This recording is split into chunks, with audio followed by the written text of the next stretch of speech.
சிதம்பரம் நடராஜர் கோவிலோட பார்ட் 2 தான் இன்னைக்கு பார்க்க போறோம். சோ வாங்க வீடியோக்குள்ள போலாம். மனித உடலை அடிப்படையா கொண்டு அமைக்கப்பட்டிருக்க சிதம்பரம் கோயில்ல 9 நுழைவாயில்கள் இருக்கு. அது எதை குறிக்குன்னு பாத்தீங்கன்னா மனித உடல்ல இருக்கும் 9 துவாரங்களை குறிக்குது.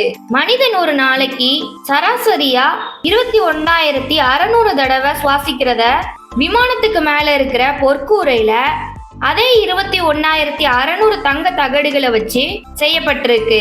இந்த தகடுகளை வேயறதுக்கு 72,000 தங்க ஆணிகளை பயன்படுத்தியிருக்காங்க. அது மனிதனோட ஒட்டுமொத்த நரம்புகளை குறிக்குது. இங்க இருக்கிற நடராஜர் சிலை இடதுபுறமா அமைக்கப்பட்டிருக்கு. இது எதுக்குன்னு பாத்தீங்கன்னா நம்மளோட இதயத்தை குறிக்குது. எப்படி இந்த கோவில்ல ஒவ்வொன்னையுமே அறிவியலையும் விஞ்ஞானத்தையும் வச்சு கட்டியிருக்காங்கன்றது ரொம்பவே ஆச்சரியமா இருக்குல்ல. இந்த மாதிரி இன்னும் நிறைய தெரியாத விஷயங்களை தெரிஞ்சுக்கணும்னு நினைச்சீங்கன்னா டெய்லி ஃபேக்ட்ஸை சப்ஸ்கிரைப் அண்ட் ஃபாலோ பண்ணுங்க. தேங்க்யூ ஃபார் வாட்சிங்.